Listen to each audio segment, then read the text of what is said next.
మా అభ్యర్థులు దేశము ధర్మము సమాజం అనే ఒక లక్ష్యంతో ఒక ఆలోచనతో సేవ చేయడానికి కమలం పువ్వు గుర్తు మీద నరేంద్ర మోడీ గారి సారథ్యంలో నితిన్ నబీన్ గారి యొక్క ఆధ్వర్యంలో ఇక్కడ రామచంద్ర గారి నాయకత్వంలో వాళ్ళు పోటీ చేస్తున్నారు. ఒక మంచి ఆలోచన పోటీ చేస్తున్నారు. ఒక ఆశీర్వాదం ఈ తెల్లని చెప్పి ఆ రోజు మొక్కుకున్నాం. ఆ మొక్కు తీసుకోవడానికే ఈరోజు మా అందరు అభ్యర్థులతో మా నాయకులతో అందరితో కలిసి ఈరోజు తల్లి దర్శనం చేసుకోవడం జరిగింది. చాలా పవర్ఫుల్ టెంపుల్. మళ్ళీ చెప్తున్నా, ఎప్పుడు ఎన్నికలు జరిగినా ఈ తెలంగాణ రాష్ట్రంలో వచ్చేది భారతీయ జనతా పార్టీ ప్రభుత్వము. భారతీయ జనతా పార్టీ ప్రభుత్వం వచ్చిన వెంటనే ఇలా ఈ భాగ్యలక్ష్మి అమ్మవారి టెంపుల్ ను గోల్డెన్ టెంపుల్ గా 100% మార్చుతాం. ఇలా పంజాబ్ లో స్వర్ణ దేవాలయం ఏ విధంగా ఉందో ఇలా ఈ తెలుగు రాష్ట్రాల్లో ఈ ప్రాంతంలో ఇలా భాగ్యలక్ష్మి అమ్మవారిని ఆ దేవాలయాన్ని గోల్డెన్ టెంపుల్ గా మార్చి తీర్థం.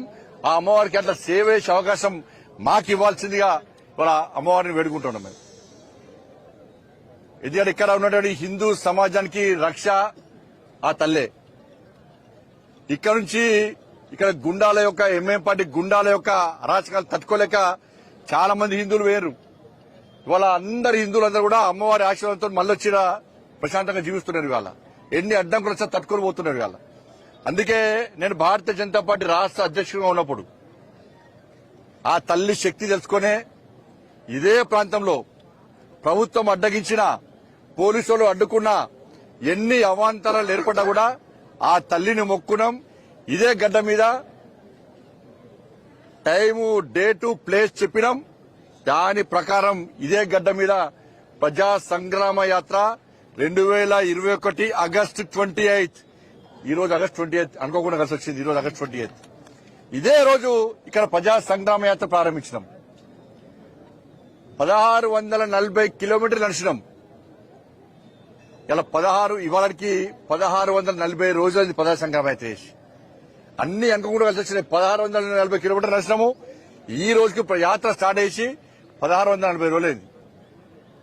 కానీ యాత్ర ఏ విధంగా అక్కడి కేసీఆర్ ప్రభుత్వం ఏ విధంగా అరాచకంగా అడ్డుకున్నదో, ఏ విధంగా దాడులు చేసిందో అన్నిటి తట్టుకొని మా లక్ష్యం మోడీ రాజ్యం రావాలి, తెలంగాణ రాష్ట్రంలో రామరాజ్యం రావాలి అని చెప్పి ఒక లక్ష్యంతో ఇవాళ ప్రజా సంగ్రామ యాత్రను ఏ విధంగా దిగ్విజయవంతం చేస్తామో దానికి అంతటి కారణం ఆ తల్లిదయ. ఈరోజు మాదే అడ్డా అనుకున్నటువంటి ఎంఏ పార్టీ మెడలు వంచి ఎంఏ పార్టీ మా యాత్రను అడ్డుకుంటా అని చెప్పినప్పుడు కూడా ఇలా నీ అడ్డ కాదురా ఇది మా అడ్డ అని చెప్పి ఈడ వేదిక పెట్టి జై శ్రీరామ్ భారత్ మాతకి జై అని గాండ్రిస్తూ గర్జించిన కార్యకర్తలు నా దమ్మున్న భారతీయ జనతా పార్టీ కార్యకర్తల విషయాన్ని 2021 ఆగస్టు 28 రోజు స్పష్టం చేసినాం. ఎవరితోనేం కాలే. ఆ రోజు ఎంఎం పార్టీతో కుమ్మకే బీఆర్ఎస్ పార్టీ అడ్డుకునే ప్రయత్నం చేసింది. ఈ రోజు తెలంగాణ రాష్ట్రంలో అవే పరిస్థితులు. కాంగ్రెస్ పార్టీ ప్రభుత్వం వచ్చిన తర్వాత 27 నెలల్లో ఈ తెలంగాణ రాష్ట్రంలో హిందువుల పరిస్థితి ఏ విధంగా ఉందో ఒక్కసారి హిందూ సమాజం ఆలోచించుకోవాలి. జీహెచ్ఎంసీ ఎన్నికల్లో భారతీయ జనతా పార్టీ అభ్యర్థులు 48 మందిని గెలిపించి కాబట్టే ఇవాళ అడుగడుగున మా కార్పొరేటర్లు హిందూ సమాజానికి ఏ ఆపోజిషన్ అడ్డుకున్నారు. ఇవాళ కానీ ఈ రోజు ఏం జరుగుతుందో ఒక్కసారి హిందూ సమాజం ఆలోచించాలి. ఇవాళ కాంగ్రెస్ పార్టీ ఎంఏ పార్టీ కుట్రలు అన్నీ సిగ్గుండాలే. కాంగ్రెస్ పార్టీలకు బీఆర్ఎస్ పార్టీలకు సిగ్గుండాలే.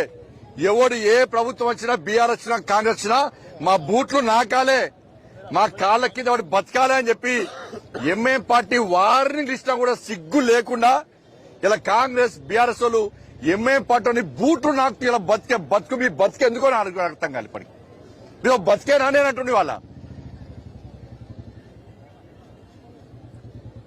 కాంగ్రెస్ పార్టీలో బీఆర్ఎస్ పార్టీలో ఉన్న హిందూ నాయకులారా, హిందూ కార్యకర్తలారా, నేను రెచ్చగొడతానని వాస్తవాలు చెప్తున్నాను. నేను